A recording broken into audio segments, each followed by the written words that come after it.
Hello दोस्तों, आज की इस वीडियो में जानेंगे कि हड़प्पा सभ्यता का अंत कैसे हुआ था और हड़प्पा सभ्यता की खोज कैसे और किसने की थी।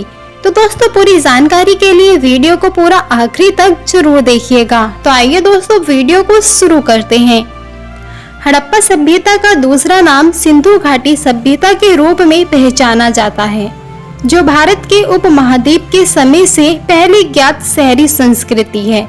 हड़प्पा सभ्यता ने मानकीकृत उपायों और वजन की प्राथमिक सटीक प्रणाली में सुधार किया है, जहां हड़प्पावासी धातु, पत्थर और टेराकोटा जैसी सामग्रियों से नूरे मिट्टी के बर्तन, मूर्तिकला और कुछ आभूषण बनाते हैं।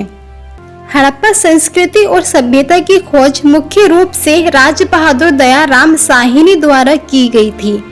हड़प्पा सभ्यता का समय 1900 और 2600 ईसा पूर्व के बीच माना जाता है।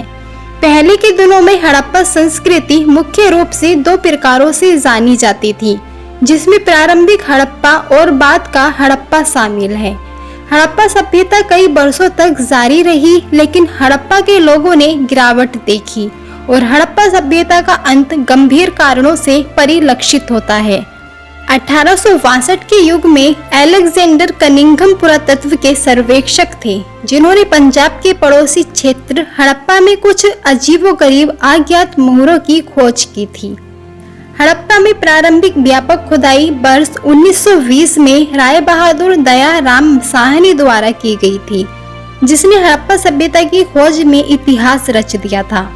मोहनजोदारो में कार्य और समकालीन उत्खनन ने मुख्य रूप से दुनिया का ध्यान आकर्षित किया था। सिंधु घाटी की भूली हुई सभ्यता का अस्तित्व भारत के उपमहाद्वीप के समय से पहले शहरी संस्कृति है। 1921 की शुरुआत में दयाराम साहनी और राखलदास बनर्जी ने मोहनजोदारो और हड़प्पा के दो प्रमुख प्रसिद्ध शहरों की खोज की थी। दो स्थलों की खुदाई से हड़प्पा सभ्यता की खोज और हड़प्पा सभ्यता के अंत के बारे में कुछ तथ्य सामने आए हैं। तथ्यों का दावा है कि सिंधु घाटी के लोगों के पास विशेष रूप से अत्यधिक वैज्ञानिक और उन्नत नागरिक नियोजन के साथ सुसंगत शहरी संस्कृति थी। हड़प्पा सभ्यता 1300 ईसा पूर्व तक ढह चुकी थी और 1900 ईसा पूर्व तक समाज में गिरावट देखी जाने लगी थी। सिंधु घाटी सभ्यता या हड़प्पा सभ्यता 1800 ईसा पूर्व के आसपास खत्म हो गई थी। हड़प्पा सभ्यता उस रोमानियाई समय की सबसे खूबसूरत सभ्यता थी, जहां मूर्तियों, शहरों, जल निकासी प्रणालियों का निर्माण सबसे प्रसिद्ध नवाचार था। सिंधु घाटी सभ्यता का अंत मनुष्य द्वारा नहीं, बल्कि कुछ प्राकृतिक तथ्यों के कारण हुआ था। हड़प्पा सभ्यता सिलाई, सार्वजनिक स्नान घर, जलाशयों की एक जटिल प्रणाली के साथ समाप्त हुई थी और यह रोमन साम्राज्य से बहुत पहले की बात है। हड़प्पा सभ्यता के अंत का वर्णन करते हुए यह दर्शाया गया है कि हड़प्पा सभ्यता लगभग 5000 साल पहले उत्तर पश्चिमी भारत और उत्तर पूर्व अफगानिस्तान के बीच सिंधु घाटी में उत्पन्न हुई थी और लगभग 2600 ईसा पूर्व में चरम पर थी। हड़प्पा सभ्यता के अंत के कारण कई इतिहासकारों का मानना है कि सिंधु घाटी सभ्यता का पतन उस विशेष क्षेत्र के भूगोल और जलवायु में परिवर्तन के कारण हुआ था। यह अनुमान लगाया जाता है कि पृथ्वी की पपड़ी में हलचल के कारण सिंधु नदी में बाढ़ आई और दिशा में परिवर्तन हुआ।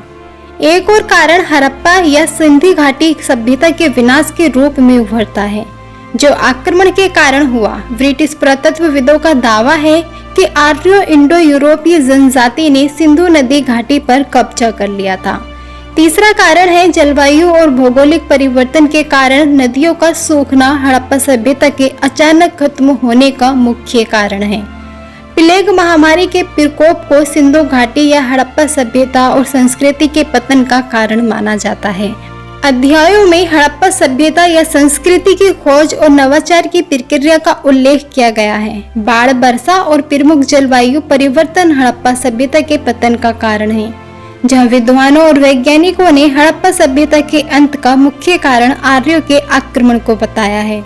तो दोस्तों, आज के इस वीडियो में हमने हड़प्पा सभ्यता का अंत कैसे हुआ था और इसकी खोज कैसे हुई थी, इसके बारे में बताया है। तो दोस्तों, आपको ये वीडियो और वीडियो में दी गई जानकारी कैसी लगी है, प्लीज कमेंट करके जरूर बताना और चैनल को सब्सक्राइब करके बेल आइकन बटन दबा दें ताकि आने वाली वीडियो सबसे पहले आप तक पहुंच जाए। धन्यवाद।